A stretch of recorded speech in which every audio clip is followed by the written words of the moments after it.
then we'll go ahead now and if you'd like to introduce yourself. And we would like to hear what you have to say about H567. Thank you, Chairman Durfee and members of the committee for allowing me to speak with you today regarding House Bill 567. My name is Taylor Lavelli, and as you may know, I'm here on behalf of the Pet Advocacy Network. The Pet Advocacy Network is the largest pet trade association. Sorry. Does someone have a question? No, someone sneezed. Yeah. Okay. Yeah. Good to go. Okay. So the Pet Advocacy Network is the largest pet trade association in the United States, and we represent the responsible pet care community in Vermont and across America. So today, on behalf of our organization and its members, I urge you to vote no on House Bill 567. Because pet stores are a highly regulated ways families can seek companions. They're subject to licensing and inspection, and they do offer consumer protections. Specifically in the state of Vermont, pet stores are required to offer a warranty on all sold animals for 7 days for illness and 1 year for congenital disease. So that means that consumers have the option to obtain a full refund exchanged for an animal of the same price, or retain the animal and be reimbursed for veterinary cost equivalent to the cost of the animal. So many retailers and breeders who are members, they already go above and beyond these requirements.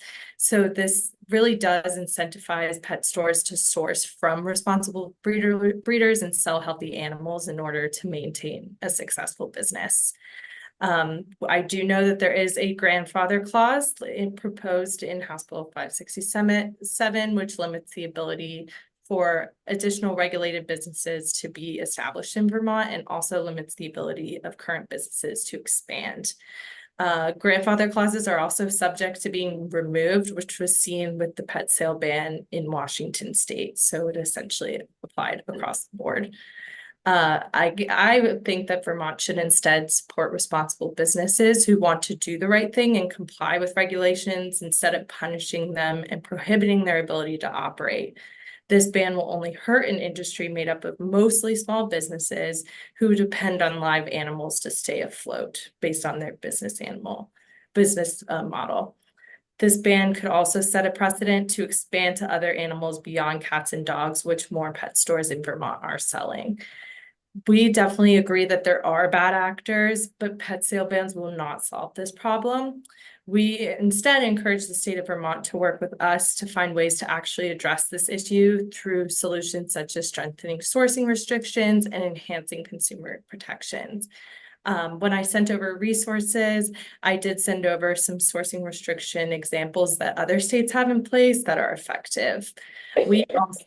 We also have done this with many other states, including Indiana, which just passed a bill that would establish the highest canine welfare standards in the country.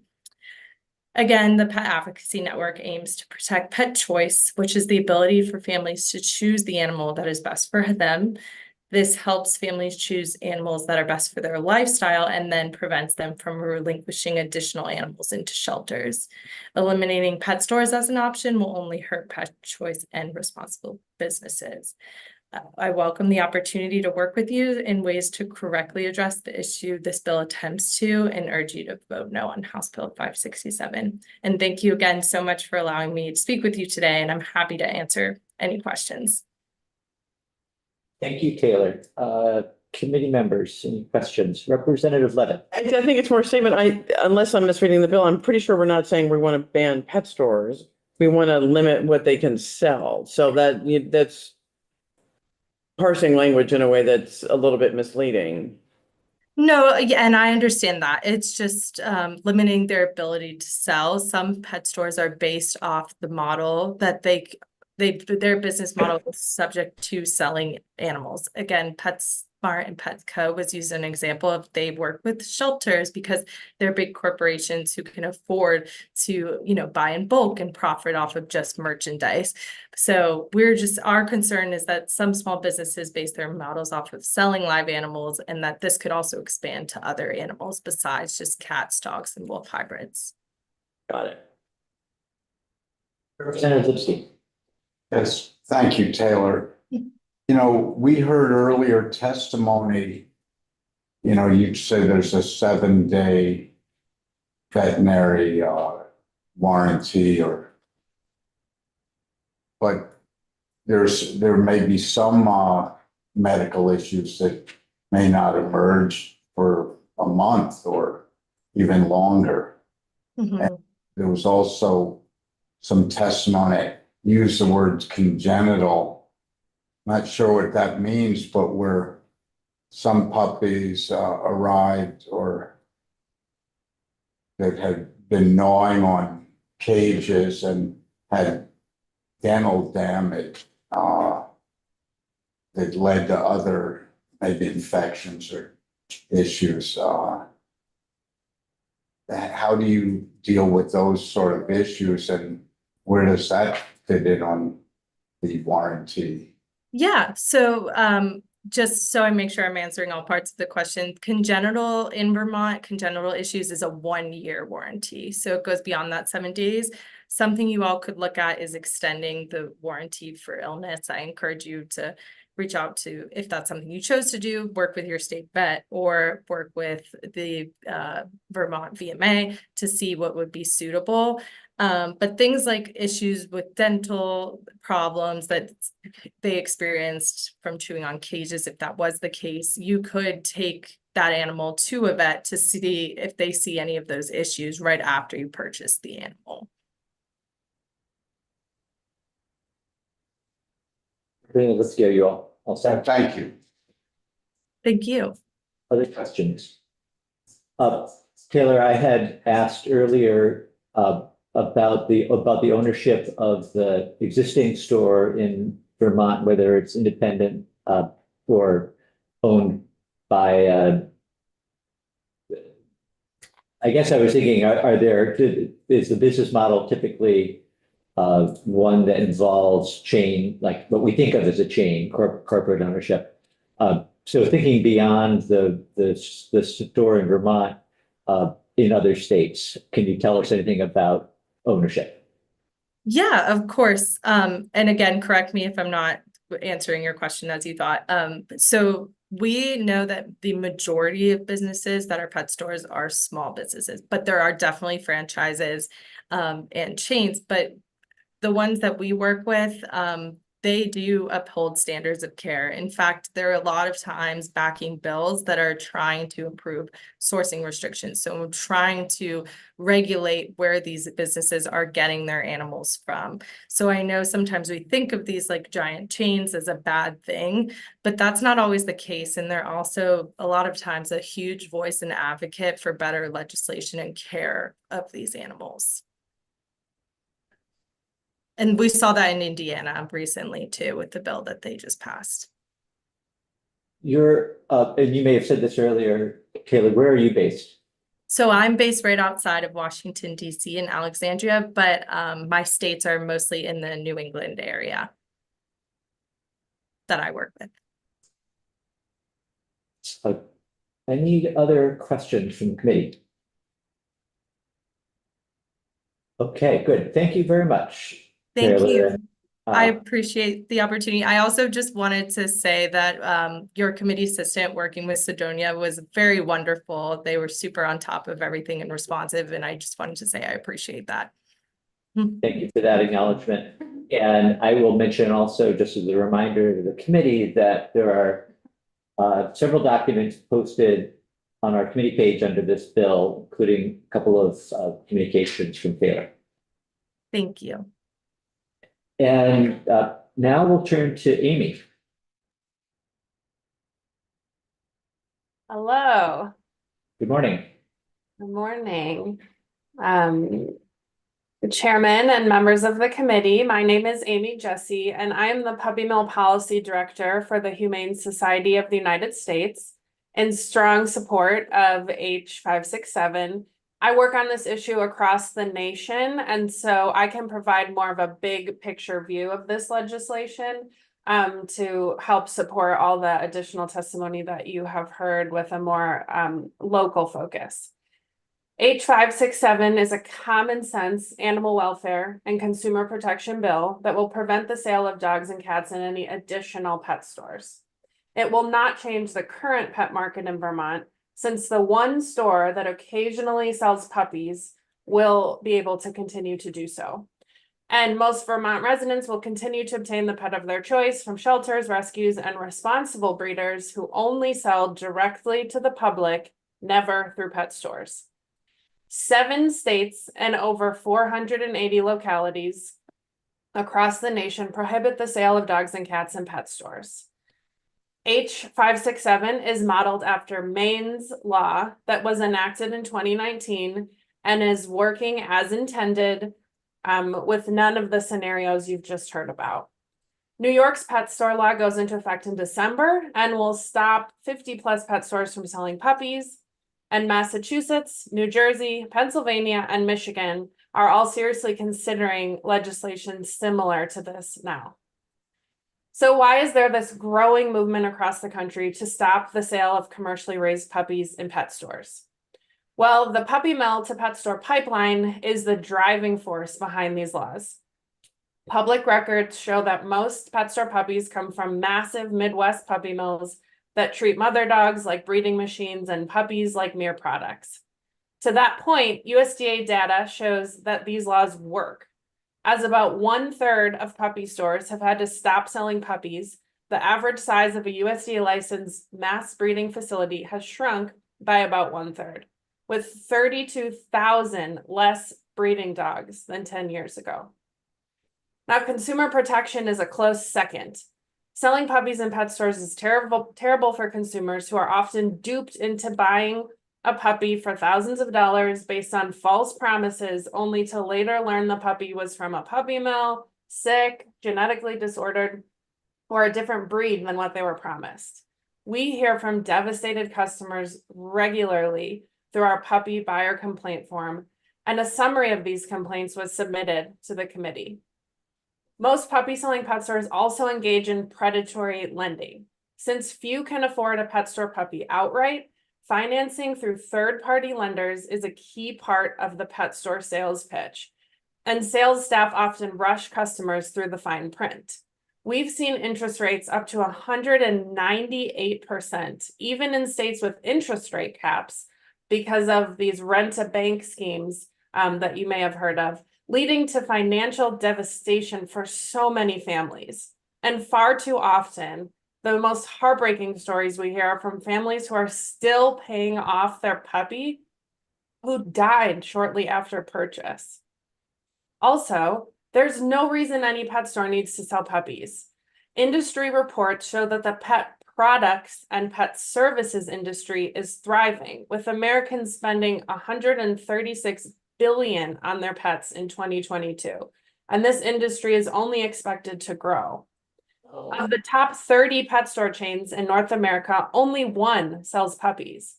Those that choose this inhumane, controversial model of selling puppies are outliers in their own industry and would benefit from transitioning away from the sale of puppies. Finally, people don't need pet stores to find a puppy of their choice. Breed-specific rescues and responsible breeders are great options for those with a specific puppy in mind. And we offer a checklist on our website for anyone seeking out a responsible breeder, a list of things to look for to help differentiate between a responsible breeder and a puppy mill. Now, I'll just note in regard to the previous testimony that, as I've just explained, this whole puppy mill to pet store pipeline is too broken to merely regulate. There's just no right way to do the wrong thing. So why Vermont and why now? This is the perfect time for this legislation. Without it, there is nothing stopping bad actors from moving into Vermont who have track records of animal and consumer protection issues. With New York's law going into effect in December, there's a very real concern that if Vermont doesn't act, a year from now, the situation could look different with several puppy stores in the state and a slew of heartbroken, financially devastated residents as victims. While we hope that every store impacted by a humane pet store law, including all the New York stores, will transition to a humane business model and stay open and keep serving their communities, and many will do this, many will stay open and transition away from selling puppies, some will look for new states to call home. We saw this happen after Illinois passed its law, with a couple bad actors moving to Wisconsin and a couple moving to Indiana. And after California passed its law, we saw the Vegas area see an increase in stores from California. We don't want New York's current problems to just move into Vermont. H567 is also crucially important in its own right, of course, and allows Vermont to do its part in stopping puppy mill cruelty and protecting local consumers. In closing, this is, again, a common sense bill. Points you've heard from opposition are recycled talking points used in every state that do not take into account when pet stores are impacted or not impacted, which is the case here. And the same talking points were used when 50 pet stores were impacted in New York versus here where no pet store is actually impacted. It's a preventative bill. And with that, I'm open to take any questions and really, really appreciate you all taking the time to listen to my testimony. Thank you, Amy. Let's see, questions from the committee. Representative O'Brien. Amy, I don't know much about wolf dogs, but they're legal in Vermont, and I just wondered if pet stores sell wolf dogs or if they're Midwestern wolf dog puppy mills. That's a good question. The sort of wolf hybrids that are included in this bill is not my specialty. My understanding is that that's common in Vermont, and it was also the case with the Vermont bill that dogs, cats, and wolf hybrids tend to fall under the same regulatory system. I don't know of a pet store actually selling wolf hybrids. The store in Vermont, the one store selling puppies, only occasionally sells puppies. They have a diverse store, a diverse business model. And I don't see any indication of that store selling wolf hybrids. Representative Levitt. I'm curious if you could speak to sort of the trend we've been hearing about larger pet stores, especially the chains, having adoption days. Good thing, bad thing? Yeah, that's a good thing. I mean, some of the large chains do it, but also a lot of the smaller boutique pet stores will do it. This bill doesn't impact that. Those are good things. Those bring adoptable dogs to people that maybe wouldn't otherwise see them. Not everyone wants to go to a shelter. There's an idea that that's sad, and so to bring some of those dogs, to a store where they're just there for the day is often a really great tool for local shelters to spread awareness about all the great dogs that they have. So over the course of the morning, we've heard the term puppy mill. We've heard the expression responsible breeder, and I think the intent is to have us think of those as two opposite ends of a spectrum. Perhaps there are breeders that fall somewhere in the middle. Could you, Amy, just describe what you feel is the distinction or key distinctions between, well, first of all, tell me whether I've got that right. And then what defines a responsible breeder? I'm wondering, I mean, I know one answer is probably practices. I'm wondering also about breeds, and maybe there are other things that you could tell us that would be helpful. Sure. Okay, breeds, practices, I'm just taking notes on all this. So a key difference between the two is sort of their primary goal, their primary reason for breeding. Puppy mills are breeding for profit, and so they're cutting all kinds of corners when it comes to the health and welfare of their animals, versus a responsible breeder. And we work with responsible breeders. We have a whole council called our Breeder Advisory Resource Council that advises us on all of the work that we do. And they all are adamant that, you know, their primary goal is the love of the breed and that they want to share that breed and they want other families to enjoy the benefits of having a dog of that breed. And so that's very different than when it's just when profit is the primary motive.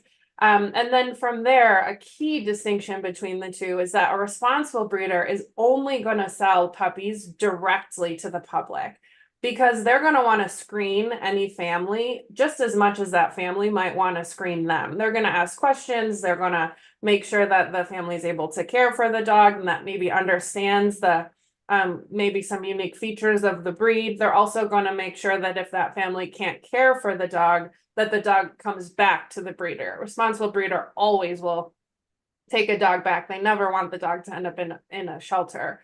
And so puppy mills, it's the opposite, right? Puppy mills, they're not taking good care of these animals, so they have to hide the conditions from the public. And so they need pet stores, they need other avenues where their conditions remain hidden and all the customer sees is the cute puppy in the window, not the actual conditions. We actually have reviewed codes of ethics for breed clubs. Any responsible breeder that, you know, has an interest in promoting the breed will belong to breed clubs so that you can communicate with other similar breeders. And these breed clubs codes of ethics actually say, like 98% of them say, we'll never sell dogs at retail because we sell directly to consumers so we can ensure that these dogs are going to a good home. So that's a major distinction that is especially relevant today. And then there's a whole list of conditions you can look for. I mean, if someone's letting you come see the conditions, that's a good sign, right? that they're, but there's a bunch of things, right? Always don't just see the puppy too. You have to ask to see the parent dogs. See how the mother was treated. Most people want to know that these dogs, that their puppy came from a place where the parents are treated like pets too. And that's, you know, a huge part of it. And again, we have a checklist on our website. I'm happy to share that with you all as a resource for people looking for responsible breeders. I mean, I could talk about this all day, but I'll cut it off there unless there's more specific questions that I skipped over there. Thank you. If there's any other questions? All right, I don't see any other hands. Amy, thank you very much. And I think I'll then thank everybody again one more time for joining us this morning. Before we go off the air, just want to see whether let me see whether there's any comments that are not questions, but sort of internal discussion thoughts at the moment. I've made a note of a couple other folks we might want to invite in for testimony. The agency, just given their licensing role in pet shops, maybe somebody to hear about financing and what regulations there might be in Vermont on that. And if folks think of anybody else who you might want to ask in, we can add that to the list too. Yeah. So I'm just trying to get my head around, in New England and New York, what pet stores can sell puppies? You know, What pet stores can pet stores sell puppies? within the different states? Right, which ones of those? Yeah, if we heard that New York, Just passed the law. yeah, and Maine had, that's a few years ago. I'm not sure whether we heard about other states, Here, the Massachusetts is considering, yeah.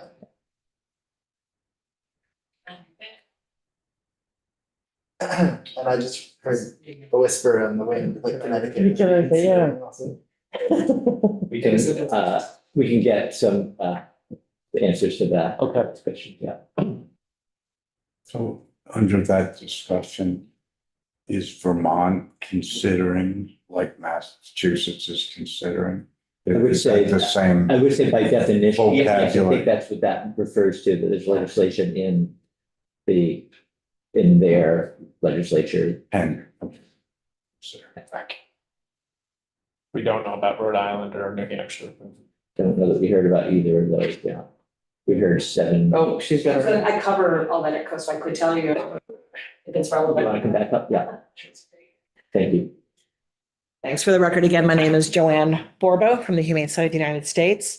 So in New England, the main law that passed a few years ago, which this bill is, it was fashioned after.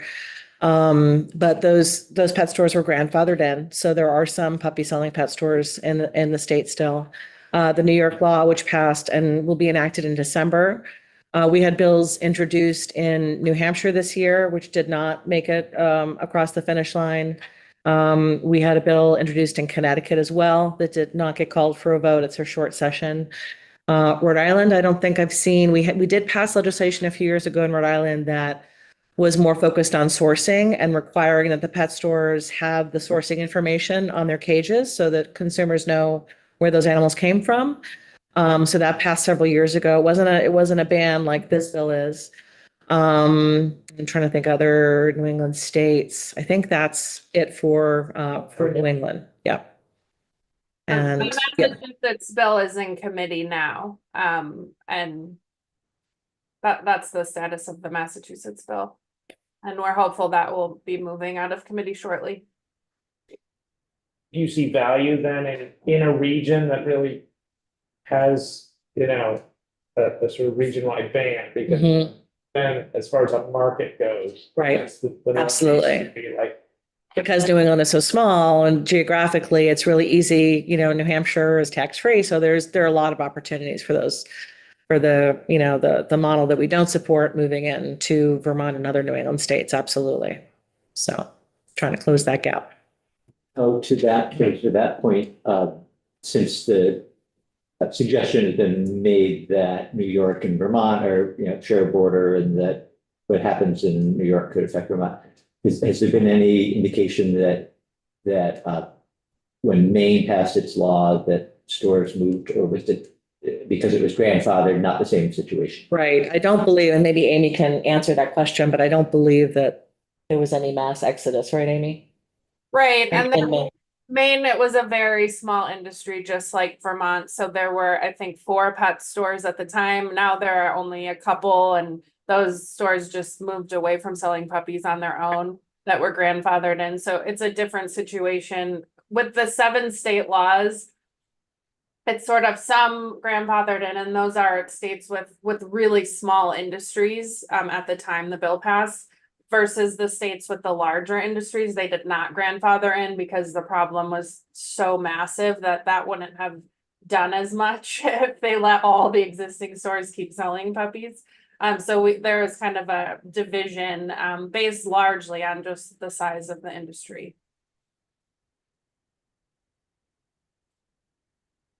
Okay, good. Well, why don't we wrap it up there?